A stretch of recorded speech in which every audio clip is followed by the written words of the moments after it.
Bonjour à tous, aujourd'hui nous allons étudier le double aspect à partir d'une phrase, disons, d'actualité qui est I've been picking strawberries. Donc ce qu'il faut bien voir dans la forme verbale de la phrase I've been picking strawberries, c'est-à-dire dans le groupe verbal have been picking, c'est que vous avez à la fois souligné en rouge l'aspect be plus ing et souligné en noir l'aspect have plus en. Donc vous avez ce qu'on appelle le double aspect dans le groupe verbal, c'est-à-dire à la fois l'aspect have en et l'aspect be plus ing.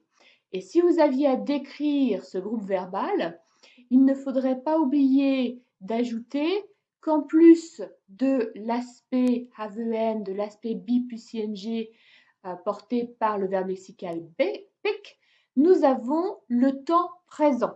Le temps présent qui est porté par l'auxiliaire have sous sa forme contractée. Je vous rappelle que dans un groupe verbal composé, c'est-à-dire un groupe verbal qui contient un verbe lexical précédé d'auxiliaires ou plusieurs auxiliaires, et bien dans un tel groupe verbal, c'est toujours le premier auxiliaire qui porte le marqueur du temps. Donc ici, c'est l'auxiliaire have qui apparaît en premier dans le groupe verbal et c'est cet auxiliaire have qui porte le marqueur invisible à la première personne du temps présent. Si j'avais eu she ou he, nous aurions eu she has ou he has been picking strawberries. Et donc là, le marqueur S du temps présent aurait été clairement visible sur l'auxiliaire have. Donc, groupe verbal constitué du verbe lexical pick, du double aspect have en et be plus ing et du temps présent.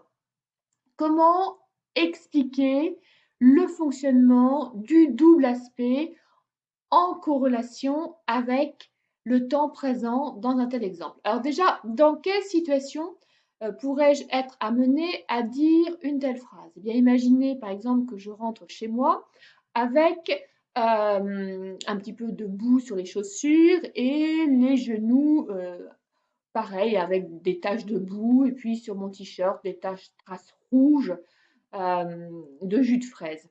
Et évidemment, à la maison, on est surpris de me voir rentrer comme cela un peu sale, et on se demande ce que j'ai fait, où je suis allée, etc. D'autant qu'on est en période de confinement, donc je ne suis pas censée sortir. Et donc, je peux répondre pour expliquer mon apparence extérieure. I've been picking strawberries.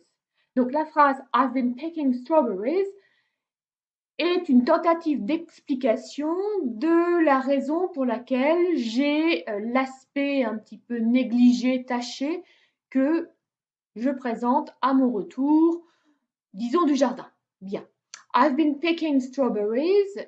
Donc ici, c'est une phrase qui permet de commenter mon apparence extérieure. C'est une interprétation de mon apparence extérieure. Ce qu'il faut ici bien comprendre, c'est à quoi servent chacun des marqueurs. À quoi sert be plus ing, à quoi sert have plus en et à quoi sert le temps présent. Alors, je vais commencer par le plus simple, le temps présent. Le temps présent, en fait, ici, il va marquer l'identification entre le moment d'énonciation, c'est-à-dire mon moment d'énonciation, le moment où je parle, le moment où je prononce cette phrase.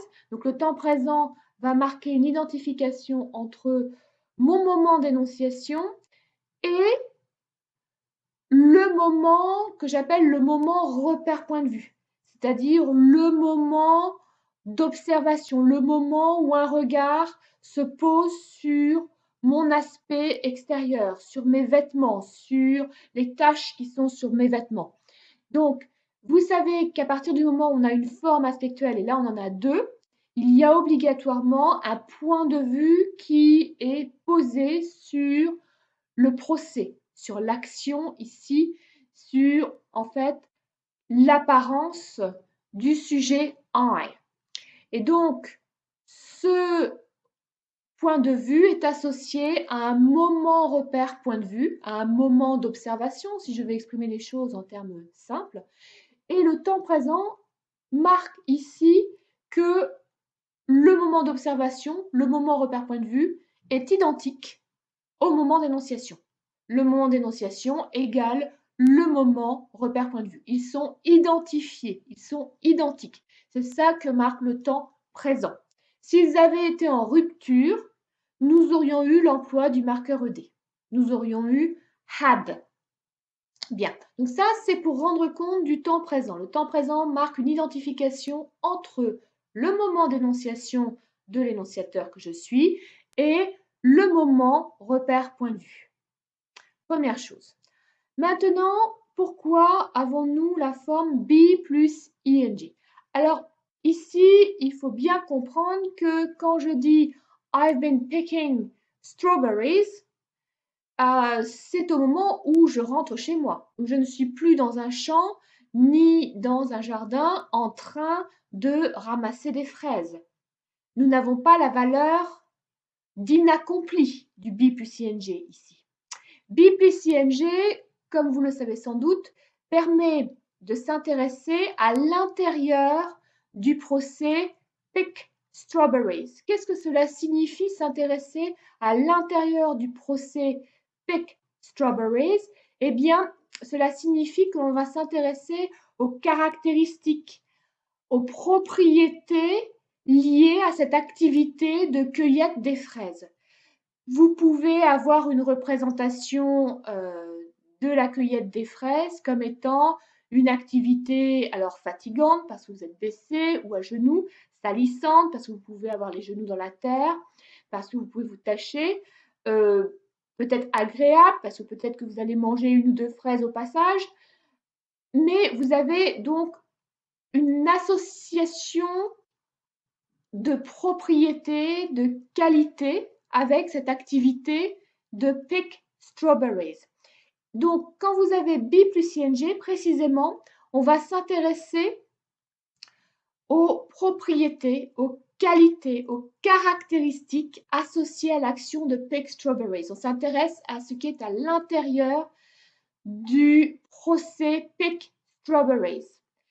Et donc, précisément ici, ce sont ces propriétés que l'on peut observer sur moi. Quand je dis I've been picking strawberries, c'est parce que je veux expliquer, je vous l'ai dit, pourquoi j'ai de la boue sur mes chaussures, pourquoi mon pantalon est taché de terre et de traces rouges de fraises.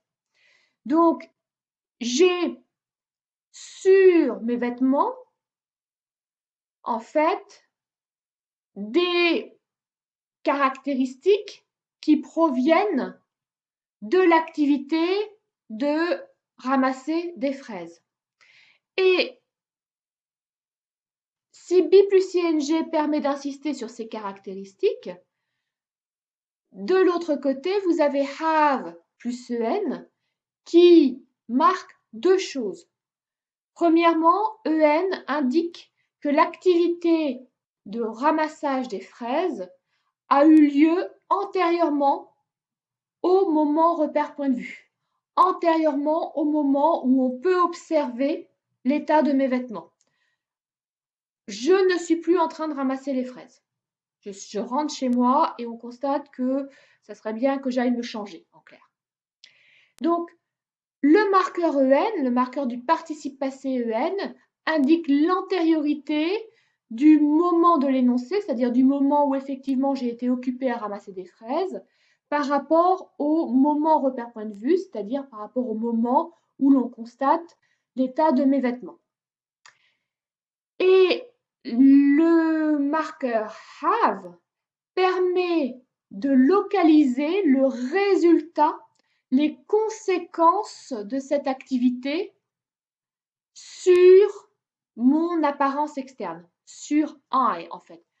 Have, on va dire, localise sur le sujet I les conséquences, le résultat de l'activité, des propriétés de l'activité de ramasser les fraises. Au moment d'observation, que j'appelle le moment repère point de vue, j'ai sur moi le résultat des caractéristiques de l'activité de ramassage de fraises. C'est-à-dire que mes vêtements sont tachés et qu'il faut que j'aille me changer. Donc, have est ce qu'on appelle un marqueur de localisation. Il permet de faire le lien entre le moment repère point de vue, le moment d'observation, et une action antérieure, antériorité marquée par EN. Donc vous voyez que le double aspect, vous pouvez le décortiquer pour bien comprendre le rôle joué par chacun des marqueurs. Vous pouvez le décortiquer pour comprendre le rôle joué par be plus ing, le rôle joué par have en et le rôle joué par le temps. Et tout cela s'articule pour donner cette explication I've been picking strawberries que vous prononcerez dans la situation que je vous ai décrite où vous avez suivi les conseils d'une porte-parole. Comme vous êtes prof et que vous vous ennuyez un petit peu à ne rien faire chez vous, que vous n'êtes pas du tout en train de mettre des cours en ligne ni en train d'essayer de faire vos recherches à distance, eh bien, vous êtes dit, tiens, je vais aller participer au ramassage des fraises qui, sauf erreur de ma part, par-dessus le marché, ne sont pas encore mûres. Très bien. Donc, j'espère que cet exemple vous aura permis de mieux comprendre le fonctionnement du double aspect. Il y aurait encore beaucoup de choses à dire sur le double aspect, mais une vidéo de cette taille n'y suffirait pas.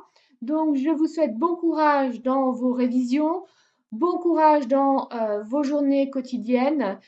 Et à très bientôt pour d'autres vidéos. J'ai bien reçu vos demandes de vidéos sur le conditionnel et aussi je crois que certains d'entre vous aimeraient que je fasse des vidéos sur les sujets qui sont tombés à l'agrégation externe. Donc j'espère que je ne vous démoraliserai pas trop en vous proposant un corrigé succinct, notamment des points étroits du sujet de l'agrégation externe 2020. Je vais essayer de vous faire ça dans les jours qui viennent. À très bientôt.